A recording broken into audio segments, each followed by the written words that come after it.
Praise Lord అండి.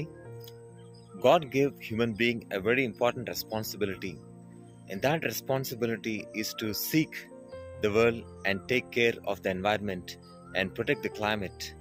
అయితే మానవుడికి దేవుడి బాధ్యతనిస్తే ప్రకృతిని కాపాడాలి, రక్షించాలి, సంరక్షించాలనే ఉద్దేశాన్ని కలిగి ఆ బాధ్యతతో కూడిన అధికారాన్ని ఇస్తే మానవుడు తన అవసరాల కోసము మరి అత్యాశకు పోయి, దురాశకు పోయి ఈ వరల్డ్లో, ప్రపంచంలో ఉన్నటువంటి అన్ని మరి రిసోర్సెస్, అది వాటర్ అవ్వచ్చు, పెట్రోల్ అవ్వచ్చు, అలాగే ట్రీస్ అవ్వచ్చు, ఇవన్నీ కూడా మరి హ్యుమానిటీ మరి సర్వ మానవాళికి కూడా తమను తామే మరి ఎన్నో విషయాల్లో మరి దేవుడు చేసిన అందమైనటువంటి ప్రకృతిని వారి యొక్క అవసరాల కోసము మరి పాడు చేసుకున్నట్టుగా మనం చూస్తున్నాం. అందుకని రీసెంట్గా జరిగిన వరల్డ్ ఎన్వైర్న్మెంట్ డే జూన్ మంత్లో మరి అదే విషయాన్ని మనం గమనించవచ్చండి. అయితే ఈ యొక్క ప్రపంచాన్ని రక్షించాల్సిన బాధ్యత మనకుంది. ఆమేన్.